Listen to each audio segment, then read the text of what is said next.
Shalom saudara-saudara. Ada di situ. Sudah terlalu lama saya tidak ada di sini. Jadi saya senang untuk boleh ada di sini untuk melayani lagi. Karena ini memang salah satu tempat di Indonesia saya paling suka layani. Jemaat MTHS.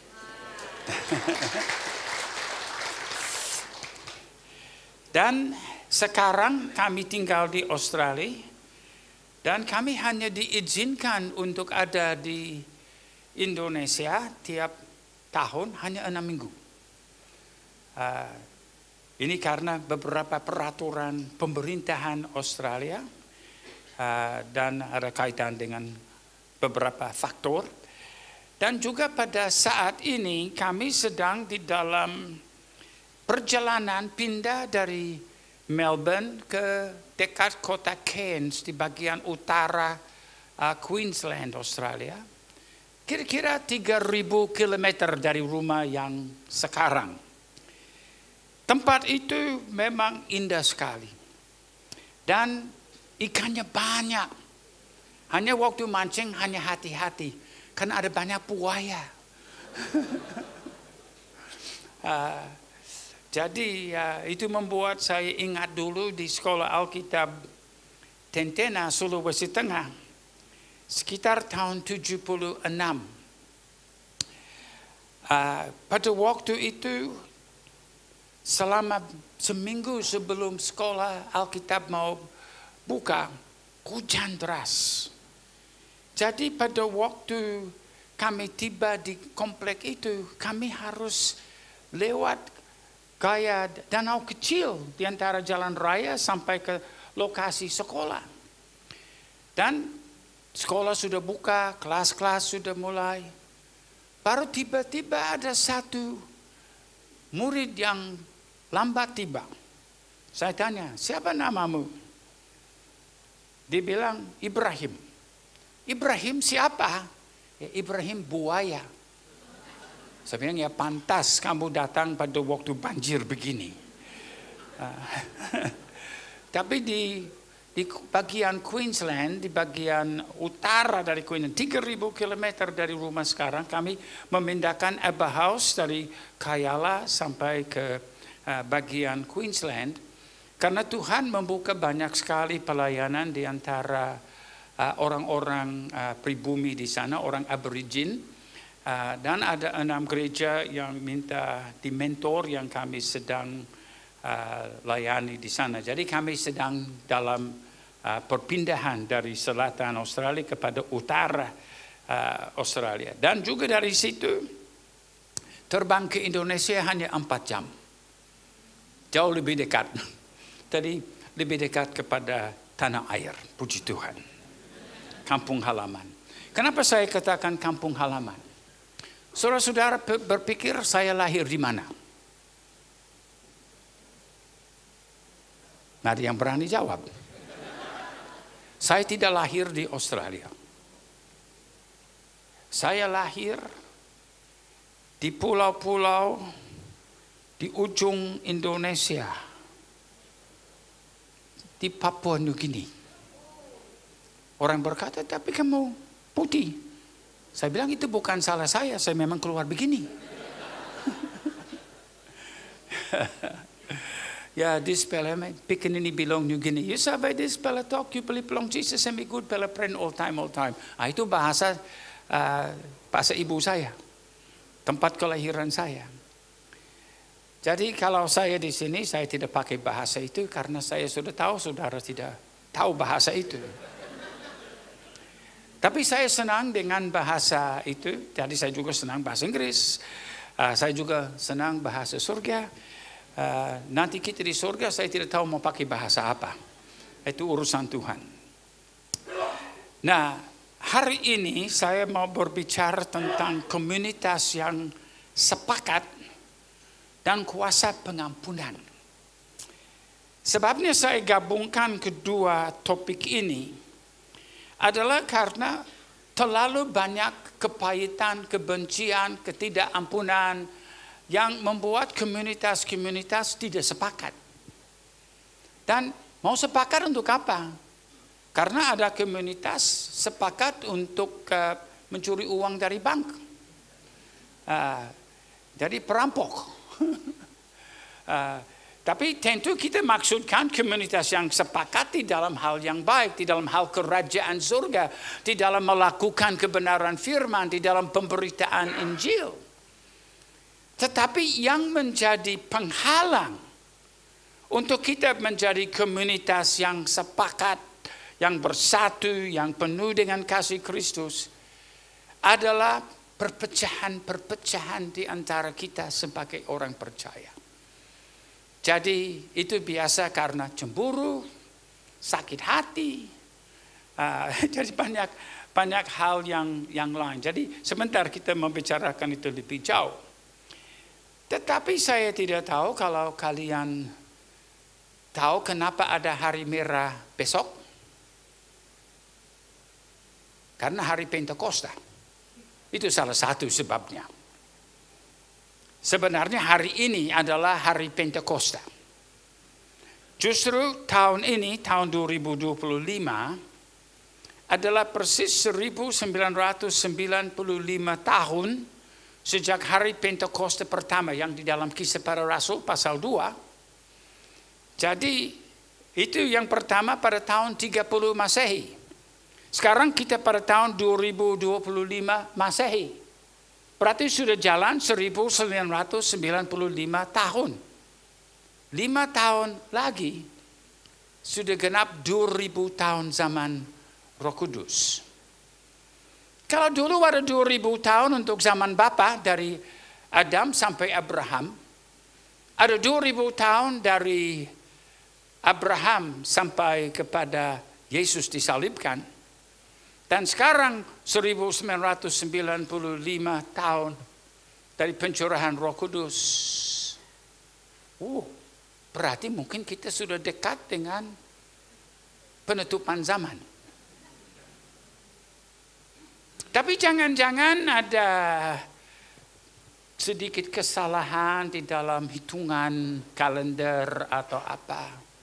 Sehingga mungkin lebih cepat sedikit daripada 5 tahun. Atau bisa juga lebih lambat dari 5 tahun. Tapi sudah pasti tidak akan terlalu jauh berbeda. Artinya kita betul-betul sedang hidup pada akhir zaman. Dan kita tidak boleh bermain dengan komunitas yang sepakat. Sebab kita mau menjadi komunitas yang siap untuk menyambut kedatangan kembali Tuhan Yesus. Kita mau menjadi komunitas yang sepakat untuk menggenapi amanat agung. Kita mau menjadi komunitas yang ingin menjadi serupa dengan Kristus. Dan ini penting sekali untuk kita menyadari zaman di mana kita sedang hidup. Nah, di dalam Kisah 2 ayat 1, ketika tiba hari Pentakosta, semua orang percaya berkumpul di satu tempat. Jadi mereka sepakat untuk beribadah bersama-sama. Kisah 2:46, dengan bertekun dan dengan sehati. Jadi bukan hanya secara lokasi fisik, tetapi di dalam keadaan hati mereka berkumpul. Nah, ini salah satu hal yang kadang-kadang mengecewakan saya. Orang ikut ibadah, habis ibadah lenyap, dan tidak saling kenal. Mungkin sebagian ikut komsel, sebagian tidak. Bagaimana kita bisa sehati?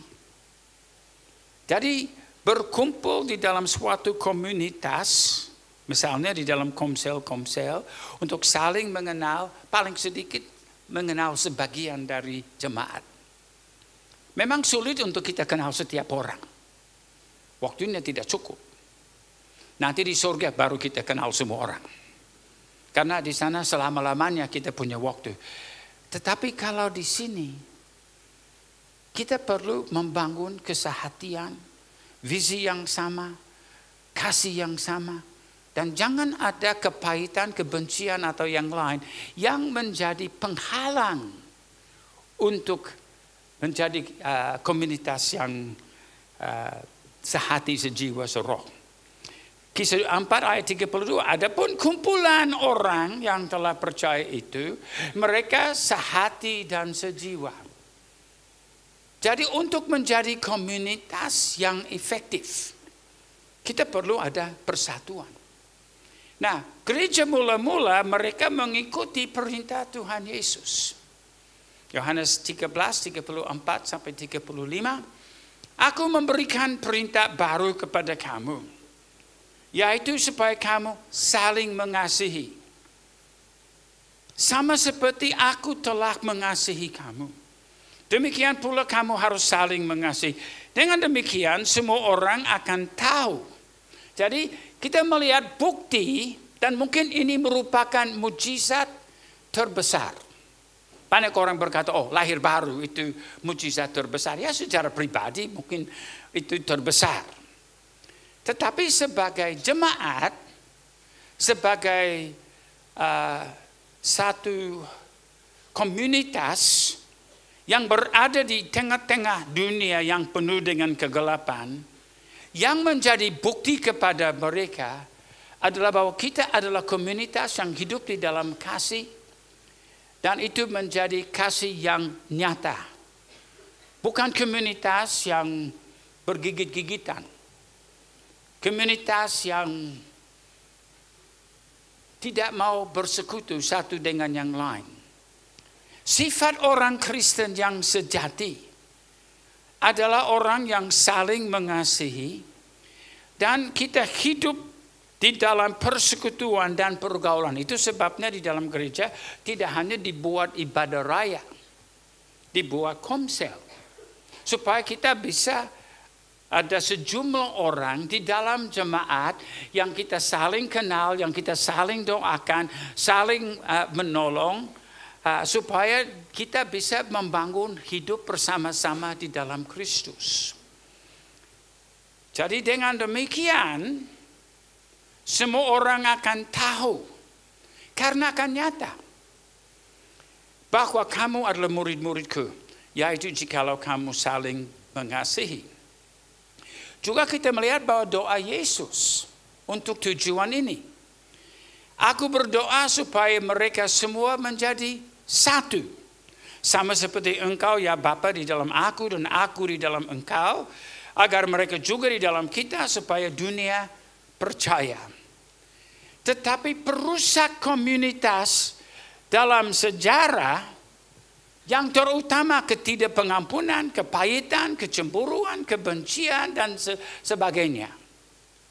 Nah, hari ini yang saya mau tantang kalian untuk menjadi komunitas yang sejati, komunitas yang betul-betul menjadi komunitas yang mencerminkan kasih Kristus. Kita harus saling mengasihi.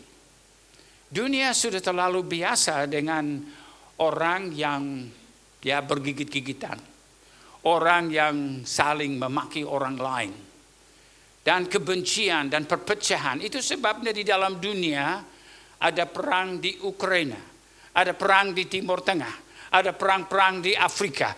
Di mana-mana ada perang-perang karena kebencian, kepahitan, kecemburuan, dan orang tidak bersedia saling mengampuni. Saya agak kecewa bahwa baru-baru ini saya melihat Elon Musk dan Donald Trump seperti kepahitan satu sama lain. Yang tadinya seperti satu pasangan yang sudah mau bekerja bersama membangun bangsa. Tapi sekarang tidak mau berbicara, biar di telepon, tidak mau. Kepahitan. Ini merusakkan mungkin visi yang ingin dicapai, mungkin visinya bagus. Tetapi kalau ada kepahitan, tidak pengampunan, kebencian, saling memaki satu dengan yang lain, itu akan merusakkan harapan mencapai visi. Apa menjadi visi kita? Kita nyanyikan Indonesia penuh kemuliaan. Tapi apa menjadi penghalang? Justru karena orang-orang Kristen yang satu dengan yang lain tidak mau berbicara. Tidak mau saling mengampuni. Tidak mau beribadah bersama-sama. Dan karena itu kita justru menjadi penghalang terhadap pemberitaan Injil. Itu sebabnya sulit untuk kita menjadi komunitas yang betul-betul sepakat. Tuhan Yesus menjawab Petrus. Karena Petrus sudah tahu kita manusia semua ada masalah satu dengan yang lain. Dan mungkin Petrus juga mengalami. Ada satu orang yang dia ampuni. Tapi besok orang itu melakukan jahat lagi terhadap Petrus. Petrus mengampuni. Besoknya orang itu melakukan lagi. Petrus mengampuni. Petrus sudah bosan mengampuni. Itu orang tidak pernah berubah. Jadi dia tanya Tuhan Yesus,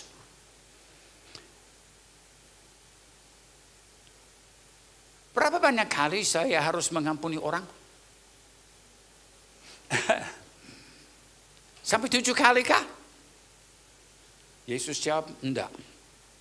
70 kali 7 kali. Waduh. Itu berarti tidak pernah habis ini pengampunan. Pengampunan terus. Tapi jangan-jangan itu orang tidak pantas. Tidak layak untuk diampuni. Saya mau tanya saudara-saudara, apa saudara layak diampuni Tuhan? Apa saudara tidak berdosa tiap hari? Dalam pikiran atau perbuatan atau perkataan? Apa kita pantas diampuni? Atau pengampunan merupakan tindakan kemurahan Allah terhadap kita? Nah, jadi waktu Petrus bertanya, Yesus memberi jawaban di dalam Matius 18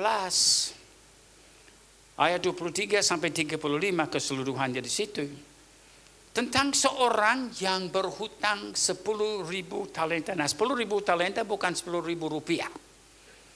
Bukan juga 10.000 dolar. 10.000 talenta, saudara bisa melihat di sini. 1 dinar di dalam Alkitab adalah gaji 1 hari. 1 talenta adalah 6.000 dinar.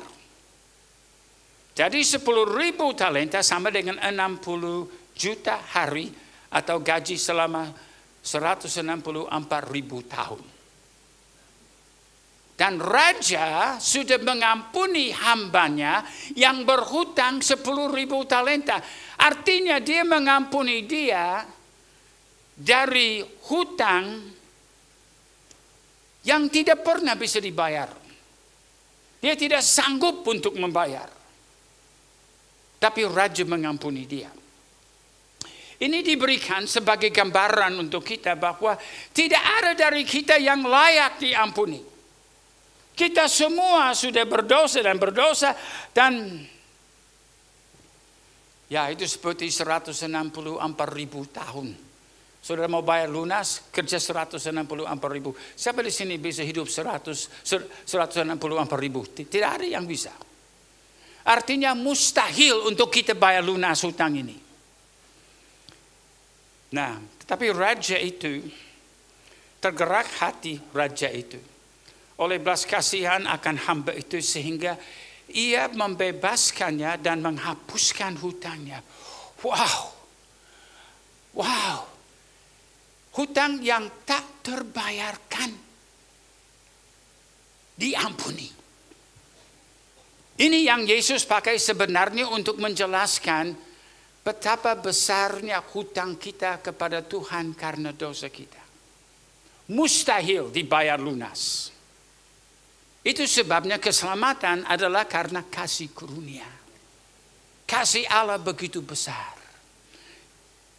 Nah, tapi hamba yang sudah diampuni itu dari 164.000 tahun keluar. Aku merdeka, haleluya. Lalu dia lihat, itu orang yang berhutang kepada saya 3 bulan. Dia pergi kepada orang yang berhutang 3 bulan kepada dia. Dan dia bilang, bayarkan. Dia bilang, saya minta maaf, saya belum bisa. Dia mencekiknya. Bayar, bayar. Dia sudah diampuni 164.000 tahun. Tidak bisa mengampuni orang lain 3 bulan. Ketika hamba itu keluar, ia bertemu dengan seorang hamba lain yang berhutang 100 dinar kepadanya. Ia menangkapnya dan mencekik kawannya itu, katanya, bayar hutangmu. Sudah tahu apa menjadi akibatnya? Raja mendengar tentang hal itu. Raja yang sudah mengampuni dia 164.000 tahun membatalkan pengampunan. Menangkap hamba yang jahat itu. Dan dia masuk ke dalam penghukuman itu. Wow. Ayat 35, maka wah, ini yang ayat yang membuat saya gemetar. Maka Bapakku yang di surga akan berbuat demikian juga terhadap kamu. Apabila kamu masing-masing tidak mengampuni saudaramu dengan segenap hatimu. Saudara sudah diampuni oleh Bapa di surga. Karena korban Yesus, karena darah Yesus. Dia sudah memberi hidup baru kepada saudara. Dia sudah membayar lunas hutang yang tak terbayarkan oleh kita. Lalu kita tidak mau mengampuni orang lain. Mungkin orang itu sudah menginjak kaki kita. Mungkin dia sudah mengeluarkan kata-kata yang menghina kita. Dan mungkin kita berkata, saya tidak pernah mau mengampuni orang itu. Orang jahat dia. Coba lihat. Bapakku yang di surga akan berbuat demikian. Jadi itu orang yang tidak mau mengampuni orang lain. Pengampunan yang dia tadinya terima dibatalkan. Siapa di sini mau pengampunan atas hidupmu dibatalkan? Karena tanpa pengampunan itu, saudara masuk neraka selama-lamanya. Wow. Bapakku yang di surga akan berbuat demikian juga terhadap kamu. Apabila kamu masing-masing tidak mengampuni saudaramu dengan segenap hatimu. Jadi ketidakampunan mendatangkan kepahitan yang membinasakan jiwa. Keselamatanmu, pengampunan yang saudara terima dari Tuhan, tergantung kepada saudara juga mengampuni orang lain. Ada 2 orang yang saya kenal dari dekat. Satu seorang misionaris Australia datang ke Indonesia, namanya Gordon. Dia mengalami benturan dengan seorang guru sekolah Alkitab tentang pengajaran. Sampai dia menjadi kepahitan.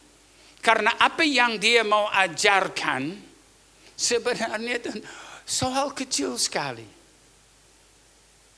Tetapi yang guru yang satu itu yang adalah kepala sekolah berkata, kamu tidak boleh ajarkan itu. Wah, dia jadi marah sekali. Sampai dia berkata, saya tidak pernah akan mengampuni dia. Wah, Anet dan saya waktu kami ketemu dia dan lihat dia dalam keadaan begitu, kami juga gemetar. Kami melihat ini hamba Tuhan, ini misionaris, ini orang yang sebenarnya menjadi contoh kepada gereja. Menjadi penuh dengan kepahitan dan kebencian. Akibatnya, Gordon ini kemudian pisah dari istrinya, tinggalkan keluarga, masuk ke dalam perzinahan, menjadi seorang pemabuk dan mati dalam keadaan begitu. Saya takut sekali terhadap nasibnya. Seorang yang tadinya sepertinya cinta Tuhan, mengabdikan diri melayani Tuhan. Dan bukankah kita juga semua sudah mendengar tentang hamba-hamba Tuhan yang sudah jatuh? Ini ngeri sekali. Tetapi iblis juga sudah tahu kalau dia bisa membuat orang kepahitan, dia akan menghancurkan komunitas yang sepakat di dalam Injil. Jadi ini sebabnya saya membagikan tentang soal ini. Karena kalau kita menjadi komunitas yang sepakat di dalam Kristus, tidak ada ruang untuk ketidakampunan. Satu lagi yang saya kenal namanya Robert. Dia penginjil Australia. Tetapi dia mengalami masalah dengan istrinya. Robert tidak mau punya anak. Satu hari istrinya berkata kepada dia punya masa haid sudah lambat. Dia berkata, mungkin saya sudah hamil. Robert menjadi begitu marah, dia memukul habis-habisan istrinya.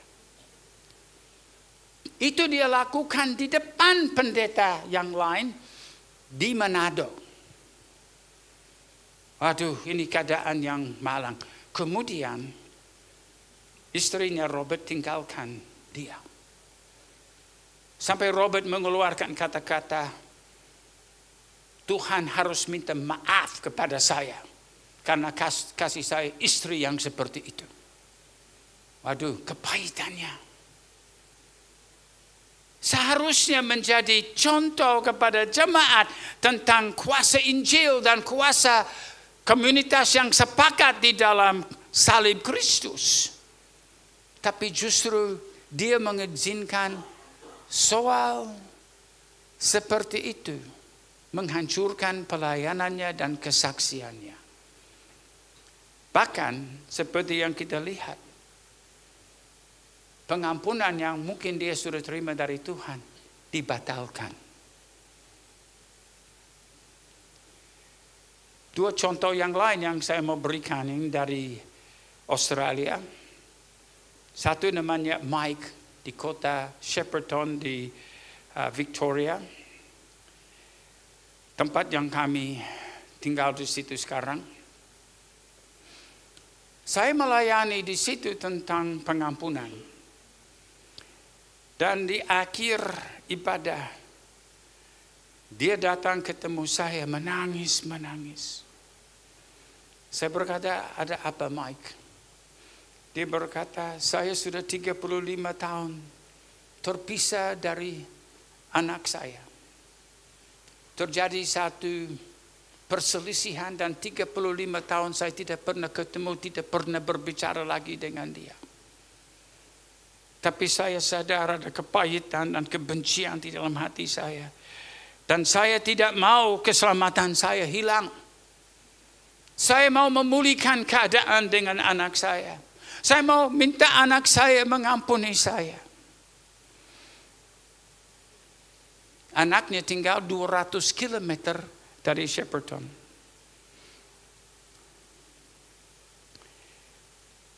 Dia pulang dari ibadah. 1 jam kemudian anaknya ada di pintu gerbang. Mau minta rekonsiliasi. Itu mustahil. Dia tinggal 200 km jauh. Tetapi sebelum kita minta, Tuhan menjawab doa kita. Tuhan sudah lihat Mike akan bertobat dan akan merendahkan diri. Jadi Tuhan sudah menggerakkan anak itu pada hari yang sama. Dan mereka membuat rekonsiliasi dan minggu lalu saya ketemu dengan Mike dan dia berkata, bahwa hubungan mereka sekarang sudah pulih. Bahkan dia sudah ketemu dengan anak dari anaknya, dari cucunya untuk pertama kali. Dan Tuhan sedang melakukan pekerjaan yang luar biasa. Kuasa pengampunan membawa pemulihan di dalam rumah tangga. Lalu, hanya beberapa minggu lalu kami di Queensland sedang urusan beli rumah baru di sana. Dan Darren seorang pemimpin di dalam komunitas pribumi, seorang aborigin. Dia saksikan bahwa 2 minggu sebelumnya ada geng yang berusaha membunuh anaknya. Mereka sudah tikam dia dengan pisau, potong lehernya, ikat kepalanya dengan tali, mau gantung dia. Sebelum tiba-tiba polisi datang dan menyelamatkan anaknya dari nasib yang sial itu. Tapi dia sudah hampir mati, dibawa ke rumah sakit. Lalu Darren mendengar. Dia lari ke rumah sakit mau ketemu dengan anaknya. Nah, Darren juga adalah seorang pelayan di antara komunitas orang Aborigin. Tapi kemarahannya terhadap apa yang dibuat kepada anaknya membuat dia begitu marah dan benci, dan dia mau membunuh setiap anggota geng yang telah membuat serangan terhadap anaknya. Tapi setelah dia mendengar firman Tuhan tentang pengampunan, dia berdiri di depan jemaat dan mengaku bahwa dia sebenarnya ingin membunuh orang-orang itu. Tapi setelah mendengar tentang pengampunan, bahwa kalau dia tidak mengampuni, dia juga tidak akan diampuni. Dia langsung bertobat. Hasilnya, anaknya yang di rumah sakit menjadi sembuh, dan anaknya bertobat dan terima Tuhan Yesus sebagai juru selamat. Ada kuasa di dalam pengampunan. Saya mau ceritakan peristiwa yang terjadi di wilayah Pontianak. Di situ ada peristiwa 20-an tahun lalu sekarang, di mana perang di antara orang Madura dan orang Dayak. Dan orang Dayak sudah membunuh dan makan cukup banyak orang Madura. Kanibal-kanibal. Yang menjadi syok untuk saya adalah bahwa ada beberapa pendeta dari gereja-gereja Injil sepenuh turut makan. Mereka menjadi kanibal. Tetapi setelah mereka lakukan begitu, mereka mengalami kegelisahan yang luar biasa. Di dalam rumah mereka mondar-mandir dan mereka sedang berteriak-teriak kepada Tuhan, ampuni saya, ampuni saya. Tapi mereka tidak merasa Tuhan mendengar atau Tuhan tidak mengampuni mereka. Saya dipanggil untuk melayani mereka. Dari Jakarta saya terbang ke Pontianak. Nah, anak saya Ruth, dia berkata, "Papi, jangan pergi." Saya bilang, "Kenapa?" Dia bilang, "Jangan-jangan itu orang Dayak belum pernah coba makan orang kulit putih." Saya bilang, "Anakku, saya harus pergi, ini salah satu tanggung jawab pelayanan saya." Saya ketemu dengan gembala-gembala itu. Dan mereka berkata, "Kami mau mendapat pengampunan dari Tuhan." Saya bilang, firman Tuhan berkata dalam Matius 5:24, "Tinggalkanlah persembahanmu di depan mezbah itu, dan pergilah berdamai dahulu dengan saudaramu. Lalu kembalilah untuk mempersembahkan persembahanmu itu." Saya bilang, "Kamu harus pergi kepada orang Madura dan mengaku apa yang kamu sudah lakukan. Dan minta ampun kepada mereka." Mereka bilang, "Nggak bisa. Kalau kami lakukan begitu, mereka pasti membunuh kami." Saya bilang, "Sekarang ini kamu sedang membunuh dirimu."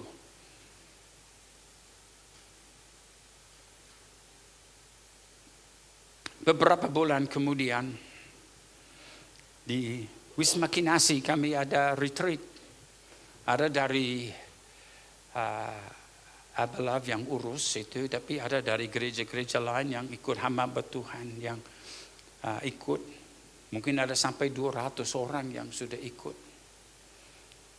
Sementara saya melayani dalam satu sesi, ini salah satu gembala kanibal itu dari Pontianak duduk di sebelah kanan saya di situ. Ditunjukkan kepada saya bahwa dia mau berbicara. Saya panggil dia ke depan. Sementara dia berdiri di sebelah saya, sedang mengaku dosanya. Tiba-tiba satu kuasa roh mengangkat dia dan melemparkan dia. Dia terbang 2 meter ke belakang, tabrak tembok. Kami, wow, ada apa itu? Belum pernah saya melihat yang begitu. Tapi ada satu kuasa yang sudah mengangkat dia. Lalu dia jatuh rebah di lantai. Di belakang ada seorang gembala Madura dari Jawa Timur. Lari ke depan. Dia melemparkan diri di atas gembala dari Dayak ini yang kanibal itu. Dan dia jatuh di atasnya. Pertama kami pikir jangan-jangan dia datang mau pukul habis-habisan, mau hantam. Tapi waktu dia rebah dan jatuh di atas hamba Tuhan ini, dia mulai berkata dengan suara nyaring, aku mengampunimu, aku mengampunimu. Tiba-tiba terjadi suatu kegerakan di dalam sesi retreat itu. Jadi orang Jawa berdamai dengan orang Cina. Saling mengampuni, saling berpelukan, saling mendoakan. Orang Manado dengan orang Batak, orang Papua dengan orang Kalimantan. Jadi itu menjadi ya mungkin kira-kira 1 jam. Satu gerakan Roh Kudus untuk membawa persatuan. Boleh dikatakan pada saat itu kami mengalami komunitas yang betul-betul yang sepakat di dalam kasih Kristus. Persatuannya luar biasa. Beberapa bulan kemudian saya dapat surat dari Otniel, hamba Tuhan Madura itu. Dia saksikan kepada jemaatnya orang-orang Madura. Dan terjadi kegerakan rohani karena mereka menyaksikan kuasa pengampunan. Mereka juga mulai menceritakan dan banyak sekali orang Madura bertobat terima Yesus sebagai juru selamat. Itu adalah kuasa pengampunan. Rasul Paulus menjelaskan keadaan dosa di dalam kita. Jadi kalau kita tidak ada pengampunan, tidak mau mengampuni orang lain, kita kepahitan. Jadi hukum dosa menuntut kita harus dihukum. Jadi dalam Roma 7:23 sampai 25, Paulus berkata, aku menjadi tawanan hukum dosa yang ada di dalam anggota-anggota tubuhku. Aku manusia celaka. Siapa yang akan melepaskan aku dari tubuh maut, mayat ini? Syukur kepada Allah oleh Yesus Kristus Tuhan kita. Nah, tubuh maut ini yang Paulus sebut, ini di dalam penghakiman orang Roma, ya selain salib, kalau ada pembunuh ditangkap bersama dengan mayat orang yang dia bunuh, korban pembunuhan diikat pada pembunuh. Dan dia harus membawa mayat itu diikat di tubuhnya. Mayat itu membusuk. Ulat-ulat sudah keluar. Bau busuk sekali. Saudara pernah ketemu dengan orang yang berkata, aku tidak mau mengampuni orang itu. Tiap kali ketemu, dia begitu. Memang hidupnya punya bau busuk. Orang tidak mau dekat-dekat dengan orang seperti itu. Nah, jadi yang Paulus sedang jelaskan adalah ini tubuh maut atau mayat yang diikat. Ketidakampunan, kepahitan, kebencian. Itu membuat hidup kita busuk di hadapan Tuhan. Dan penghukumannya adalah kematian yang ngeri. Paulus berkata, siapa akan melepaskan aku dari tubuh maut ini? Jawabannya hanya satu, buanglah mayat itu. Kita buang mayat itu dengan pengampunan. Jadi mungkin saudara, ada orang yang menyakiti saudara, melakukan jahat kepadamu secara pribadi atau keluarga atau perusahaan. Dan saudara merasa, saya tidak bisa ampuni orang seperti itu.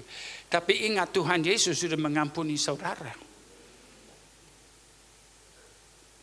Dan pengampunan yang kita terima diikat pada pengampunan yang kita berikan kepada orang lain. Kalau kita tidak mengampuni orang lain, pengampunan yang kita terima dibatalkan. Wow. Perhatikan di dalam ayat-ayat sesudah doa Bapa kami dalam Matius 6. Di dalam doa itu kita berdoa, ampunilah dosa-dosaku seperti, Tuhan ampunilah dosaku seperti aku mengampuni orang lain. Tapi Yesus lanjut setelah aminnya dalam ayat 13. Jikalau kamu tidak mengampuni orang, Bapamu juga tidak akan mengampuni kesalahanmu. Saudara mau masuk surga? Ampunilah orang lain. Karena kalau saudara tidak mengampuni orang lain, jangan-jangan pengampunanmu dibatalkan. Saya bersyukur kepada Tuhan bahwa di atas kayu salib Yesus tidak berkata, Bapa, bunuh mereka semua. Mereka tidak layak diampuni. Betapa malang kita kalau Yesus bilang begitu. Tapi dia berkata, Bapa, ampunilah mereka. Mereka tidak tahu apa yang mereka perbuat. Sebagaimana kita yang punya hutang 10.000 talenta itu, 164.000 tahun yang tak mungkin diampuni. Namun kasih karunia Tuhan membawa pengampunan. Dan Yesus, dia mengampuni kita seperti dalam Kolose 2:13 sampai 15. Ia mengampuni berapa?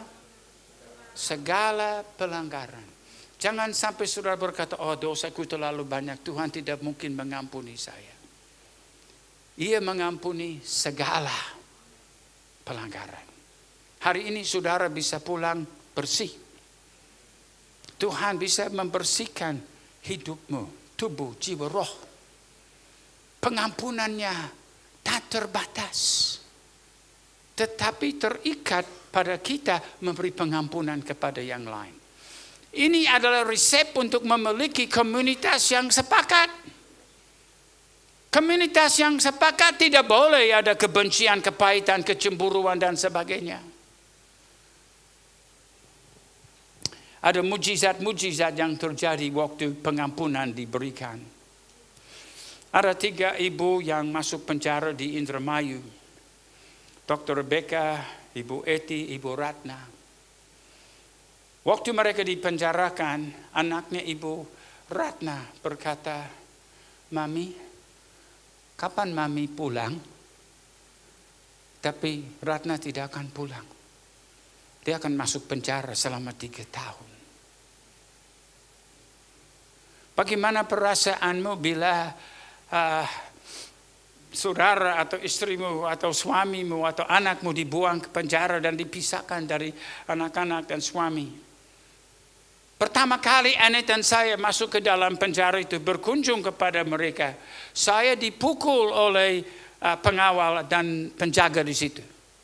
Ibu Anet harus mengalami hinaan dengan satu napi yang pria, harus membuka semua pakaiannya dan merayap di lantai. Kami pikir kasihan ini 3 ibu di dalam keadaan seperti ini.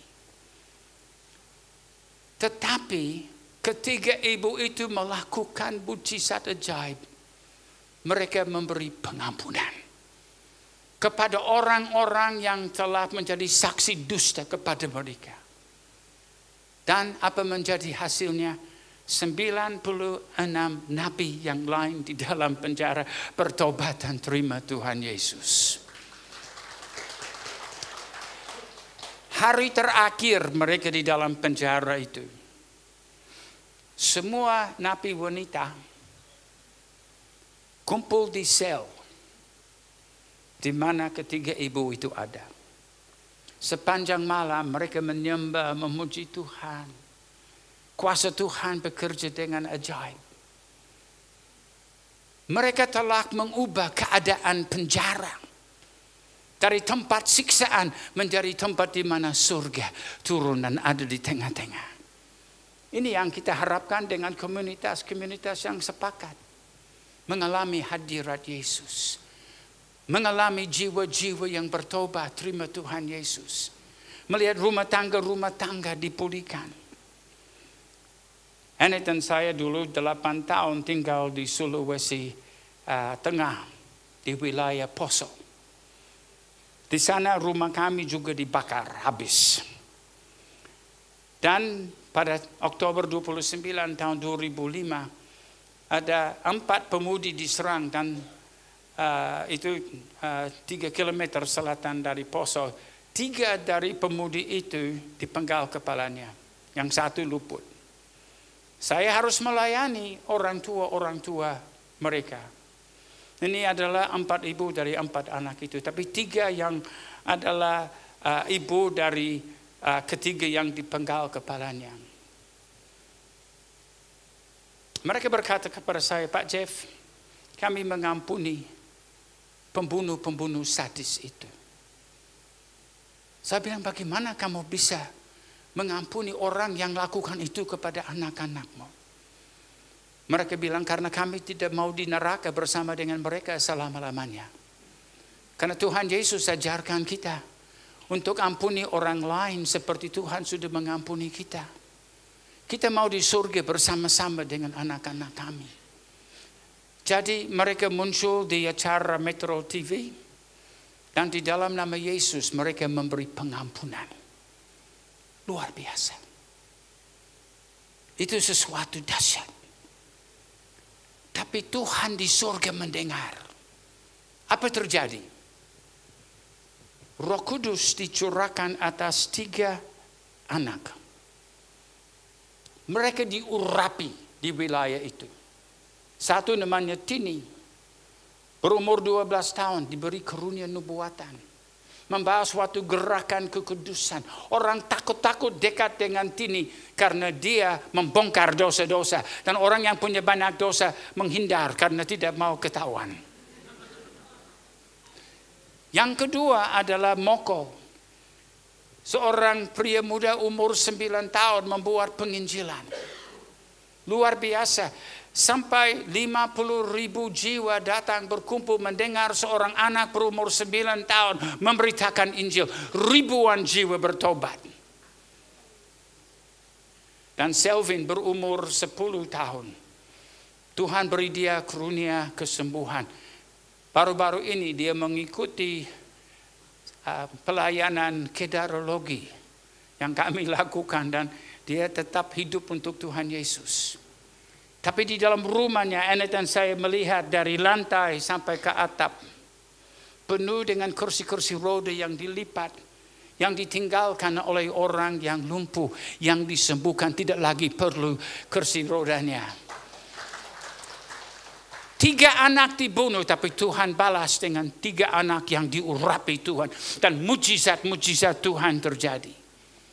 Kalau kita menggunakan kuasa pengampunan, terjadi kesembuhan di dalam jemaat, terjadi kesembuhan di dalam komunitas, dan komunitas yang sepakat di dalam Injil akan melihat Allah bekerja dengan luar biasa. Tetapi ketidakampunan akan menajiskan dan melukai jiwa. Saya mau tanya, apa Anda ada luka-luka pada jiwa Anda karena ketidakampunan? Mungkin ada hal-hal remeh yang saudara tidak mau mengampuni.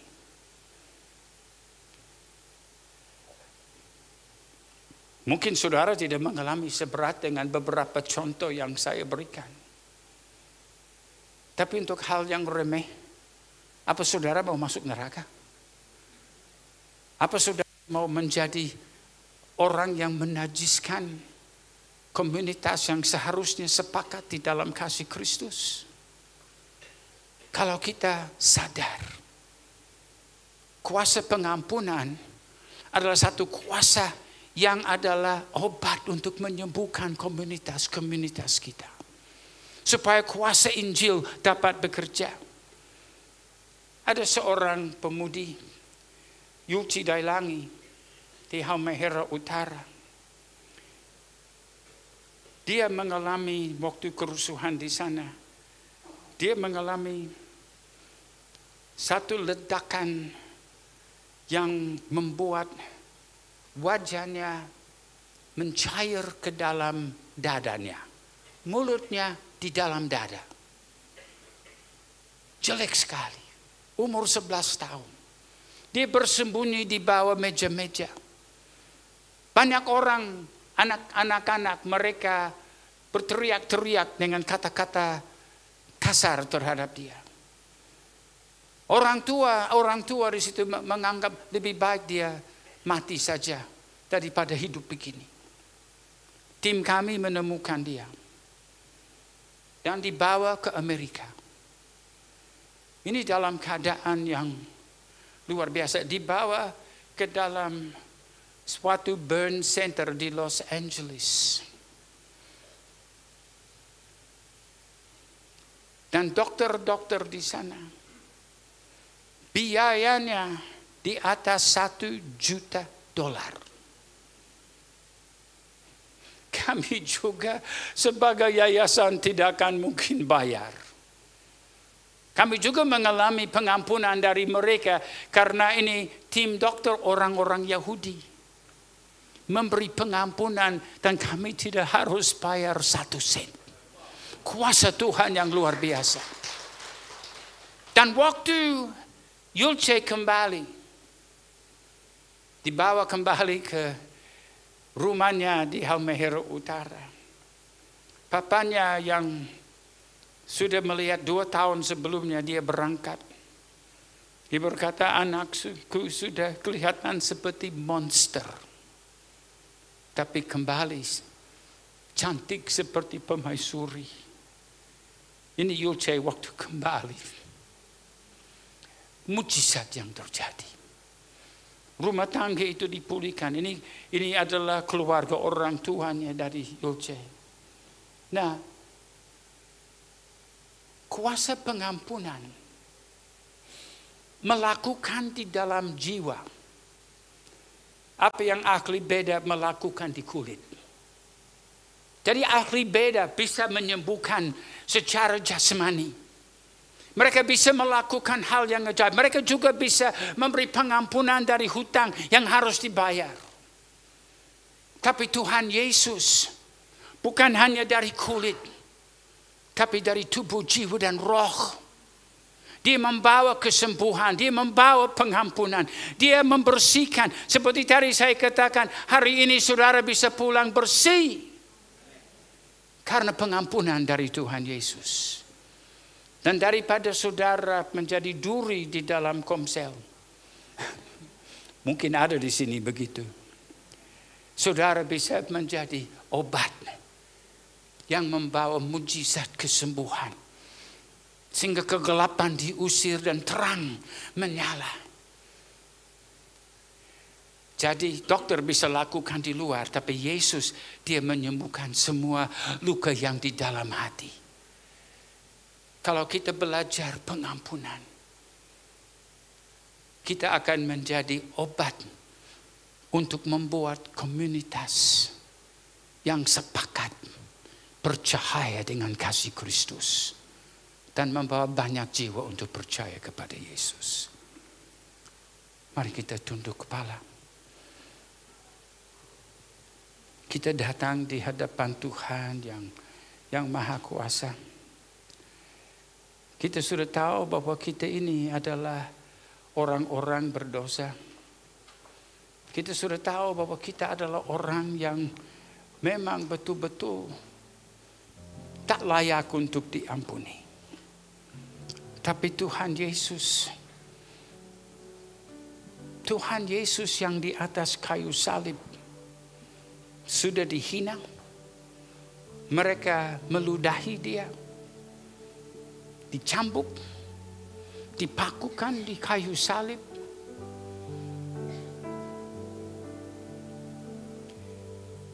Tapi dia melihat setiap saudara. Dia tahu semua kelemahan saudara.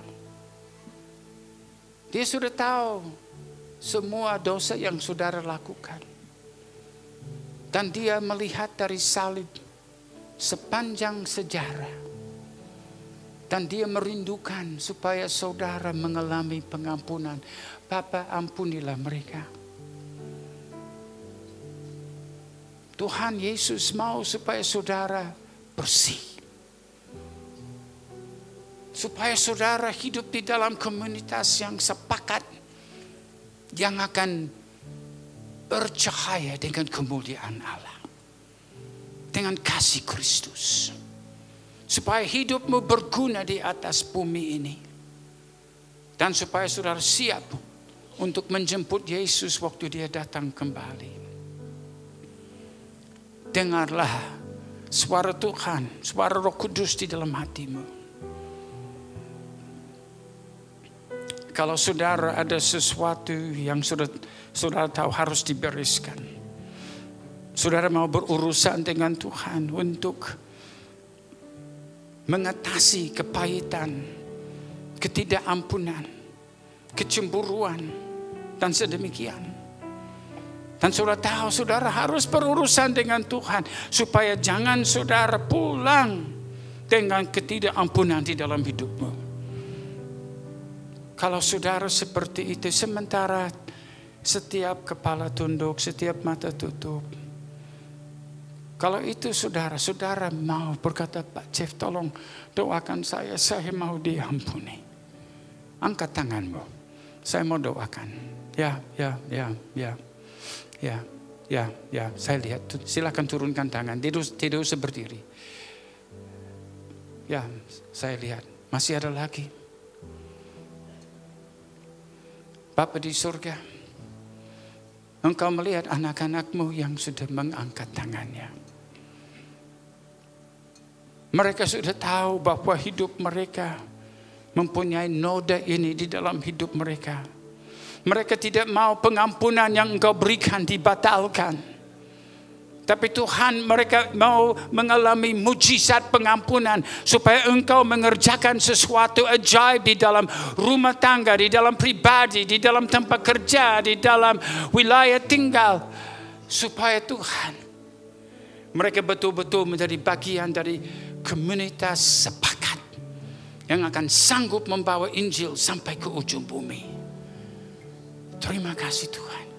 Jamalah setiap orang yang sudah mengangkat tangannya. Mereka Tuhan minta maaf, minta ampun kepadamu. Tuhan ampunilah mereka, bersihkan mereka. Supaya mereka pulang bersih. Dan jangan berbuat dosa itu lagi. Tapi berjalan di dalam kesucian Tuhan. Jadilah berkat.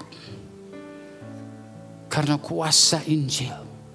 Kuasa pengampunan, kuasa salib, kuasa darah Yesus menyucikan kita dari segala dosa. Terima kasih Tuhan, terima kasih. Terima kasih. Di dalam nama Tuhan Yesus kita berdoa. Dan semua orang percaya berkata, amin. Beri kemuliaan kepada Tuhan, saudara.